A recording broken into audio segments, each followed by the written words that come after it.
Lo primero, hola, buenos días. Somos el grupo número 8 y os vamos a hablar sobre la vida y obra del pintor valenciano Joaquín Sorolla. El grupo está conformado por Carmen Parro Naranja, Olaya Mazo Cirera, Sergio Marín Vargas, Jenny Copes, Adrián Moreno García y un servidor, Álvaro Martínez Reneo.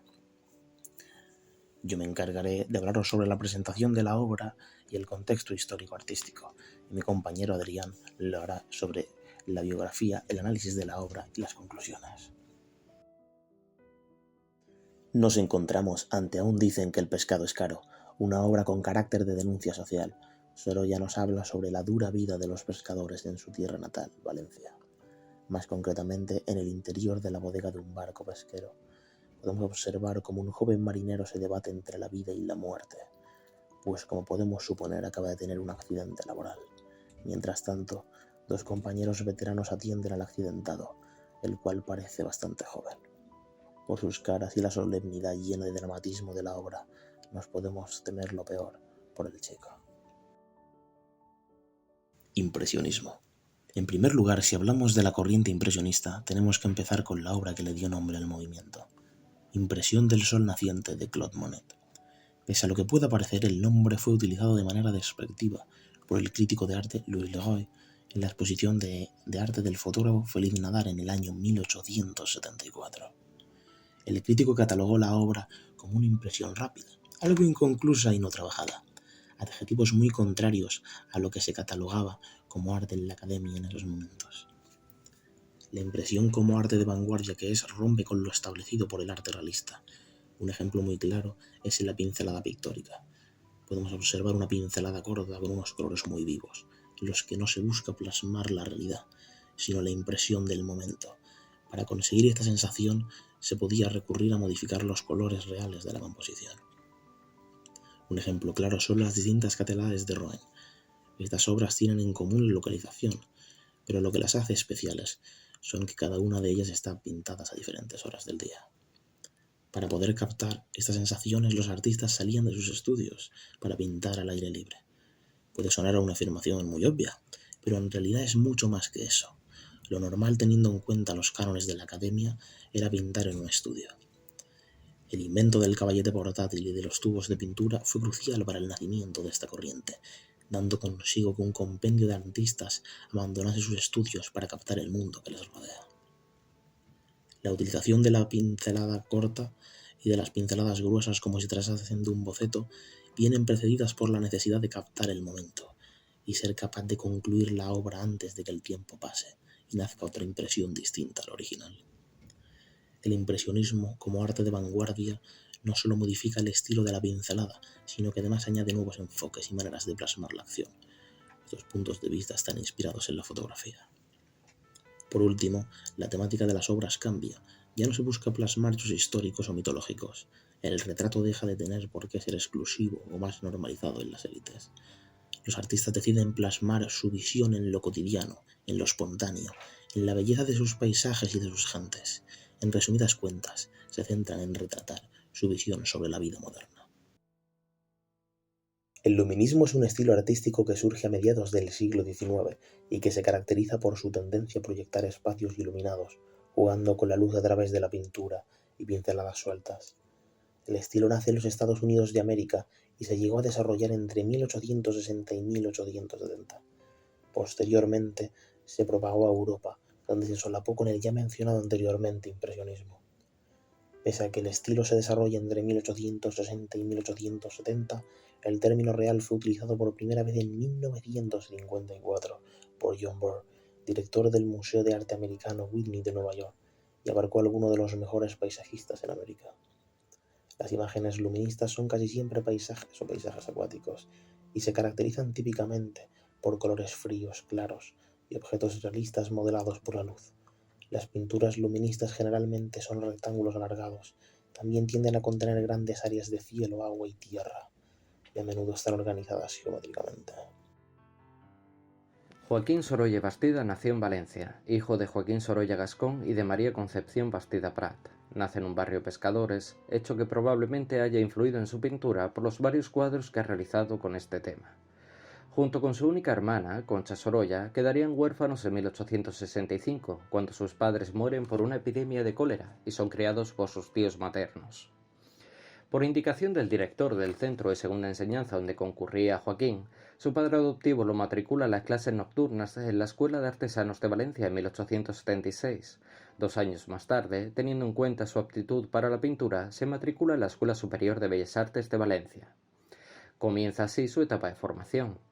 En 1881 terminaría sus estudios y conocería al pintor Ignacio Pinazo, que acaba de regresar de Italia, trayendo una nueva forma de tratar la luz en base al tratamiento de la mancha, coincidiendo así con el impresionismo en la búsqueda de los efectos luminosos. Sorolla adoptaría ese estilo. En 1884, la Diputación Provincial de Valencia convoca un concurso de pintura al que se presenta Sorolla para la obtención de una beca en Roma y poder así perfeccionar sus estudios. El tema obligatorio era la Guerra de Independencia de 1808 y Sorolla presenta el Crit de Paletter, representando al héroe nacional, el vendedor de paja, animando al pueblo a sumarse a la insurrección contra Napoleón. El cuadro convenció al jurado, por lo que obtuvo la beca, trasladándose a Roma a comienzos de 1885. En Roma se interesa en los grandes maestros del Renacimiento italiano y también en la obra de Mariano Fortuny, cuya influencia orientalista se refleja en su obra Moro con naranjas. Recorre Italia y viaja a París, donde se impresiona con la obra de Jules Bastien Lepage por su realismo y denuncia social. Al volver a Italia, adquiere la pincelada larga que será característica de su obra posterior, como por ejemplo El entierro de Cristo, que fue presentado en la Exposición Nacional de 1887. En septiembre de 1888 regresa a España para contraer matrimonio con Clotilde García del Castillo, hija del fotógrafo Antonio García. Una obra importante de esta etapa madrileña es Otra Margarita, con lo que consiguió la primera medalla de la Exposición Nacional de Bellas Artes de 1892. Recrea una escena que el artista vio en un viaje, una madre infanticida conducida a la prisión por una pareja de guardias civiles en un vagón de ferrocarril. En 1895 nace en Valencia su hija menor Elena, lo que le lleva a interesarse por el tema de los hijos y los niños, que a partir de ese momento explota de forma continuada con gran éxito. En esta etapa también fue decisiva la intervención de su amigo Aureliano Beruete, que le sugirió trabajar como retratista porque podría obtener mucho éxito, y así sucedió. Gozó de gran prestigio y fue solicitado por personalidades del mundo de las finanzas, las artes, la política, etc., para que le hicieran retratos. Este fenómeno se produjo en los primeros años del siglo XX, que es cuando los retratos de Sorolla se ponen de moda en Madrid. A estos retratos solicitados por los clientes particulares hay que añadir los de Hispanic Society. Este conjunto, que se conoce con el nombre de Galería Iconográfica de Españoles Ilustres, fue incrementándose entre 1909 y 1920 con personalidades contemporáneas a Sorolla vinculadas al mundo de las letras y de las ciencias, algunos de ellos miembros destacados de la generación del 98. Finalmente, la muerte del artista se produciría el 10 de agosto de 1923. A continuación se llevará a cabo un análisis formal y artístico de la presente obra de Sorolla. Respecto al análisis formal, hay que decir que tras el éxito obtenido en 1892 con Otra Margarita, Sorolla presentó esta pintura en la Exposición Nacional de 1895 junto con otros 13 cuadros, la mayoría de los cuales son retratos. A pesar de tener una temática social, Sorolla ya hace alusión a uno de sus temas favoritos, los pescadores de su tierra natal, Valencia, que más tarde pintará en diferentes faenas cotidianas. La obra muestra el interior de la bodega de una barca de pesca, en la que un joven marinero yace tendido en el suelo tras sufrir un accidente durante la faena. De su torso desnudo pende una medalla, probablemente un amuleto de la Virgen del Carmen, protectora a los pescadores contra las desgracias.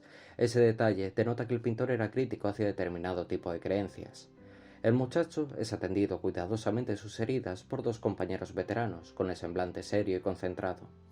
Uno de ellos se le sujeta por los hombros y el otro, cubierto por una barretina, le aplica una compresa a la herida, que acaba de mojar en el perol de agua representado en el primer término. Alrededor de los tres marineros se puede ver diversos aperos y al fondo un montón de pescados, apresados durante la accidentada jornada. Se trata del producto por el que acaba de dar la vida a este joven. El título hace alusión a la novela Flor de Mayo de su paisano Vicente Blasco Ibáñez, en la que muere un pescador y su tía se lamenta de lo sucedido. Que viniesen allí todas las zorras que regateaban al comprar en la pescadería, ¿aún les parecía caro el pescado? Respecto al análisis artístico, este cuadro es uno de los más famosos, transmitiendo un argumento social y donde se observa que el artista llega al culmen de un género que comenzó a surgir en ambientes artísticos de Madrid y en donde además se comenzaría a difundir su arte.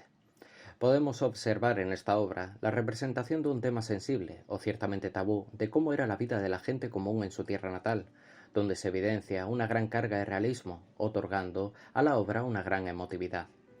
En el dibujo se observa que aún hay restos de esos rigores formales naturalistas en sus obras de su juventud, un dibujo de carácter descriptivo y firme en las figuras. El fondo, por otro lado, no se presenta con rasgos tan estrictos. Dentro de la composición de la obra se acontece un equilibrio y un planteamiento espacial inteligente, con ciertos matices de lenguaje plástico que él mismo explotará en obras posteriores. La emotividad antes mencionada se representa en la propia expresión serena y calmada de los ancianos varones que se observan intentando curar o cuidar de un joven yacido, cuyo cuerpo se observa pálido, débil y abatido. Se interpreta así un dramatismo solemne de la piedad profana, junto con matices que representan la nobleza del alma de los pescadores que Sorolla quiso proyectar en su obra. La luz que se introduce desde la escotilla de la barca es contrastada también por una penumbra en la bodega y los objetos guardados, representando así la gran técnica del artista respecto a la luminosidad y oscuridad. El encuadre se podría escribir como moderno, el cual se desplaza la perspectiva de la bodega hacia un lado en pos de crear una sensación ambiental o espacial de la escena. Otro elemento que también da mayor profundidad es la escalera visible donde descendieron el cuerpo del joven malherido, donde se refleja la luz plateada de los pescados del fondo, la serenidad dramática y sentimental que se interpreta. Contrasta con las otras obras destacadas del propio artista, incluso con protagonistas y escenarios semejantes como la obra Comiendo en la barca, que se realizó 4 años después. Ambas obras tienen proporciones semejantes, pero el planteamiento de la obra es totalmente contrario. Con estos dos ejemplos se puede evidenciar cómo el artista profundiza en el costumbrismo naturalista que se implementará en futuras escenas marineras. A modo de conclusión, hay que decir que Sorolla centraría sus esfuerzos en la representación de la figura humana, luces que se entremezclan con sombras, con el brillo, con una tonalidad delicada, con unas pinceladas enérgicas y la importancia del color, son algunas de las características que mejor vemos reflejadas en sus lienzos. Por su papel como un catalizador del arte moderno, el impresionismo se convirtió en uno de los movimientos artísticos más influyentes de la historia. Esta corriente, que tuvo su origen en París a finales del siglo XIX, ha inspirado a innumerables artistas en los últimos 150 años. Si bien muchas de las figuras del impresionismo vivían y trabajaban en Francia, Joaquín Sorolla llevó este movimiento a España, donde su brillante trabajo le valió el título de Maestro de la Luz. Recorriendo el Paseo del General Martínez Campos en Madrid, descubrimos una exposición que recoge el legado artístico de Joaquín Sorolla y que nos invita a descubrir su historia. Diseñado por el arquitecto Enrique María Repullés, este lugar nos ofrece la posibilidad de conocer el edificio que sirvió de hogar y fuente de inspiración para Sorolla. En el jardín en el que el pintor valenciano desarrolló muchas de las ideas para sus cuadros, rodeado por plantas, fuentes y esculturas, el visitante puede vivir la experiencia de hallar un Edén en plena ciudad madrileña. La Casa Museo Sorolla resalta esa inmortalidad que nos demuestra que el genio de la luz y del color sigue vivo. Sorolla forma parte de ese grupo de genios únicos e inimitables que, con su gran maestría, nos sumergen en el Mediterráneo a través de sus obras. Por último, dejamos a continuación la bibliografía de que hemos hecho uso, tanto mis compañeros y yo, para la realización del presente proyecto. Asimismo, también esperamos que les haya resultado ameno y agradable. Gracias.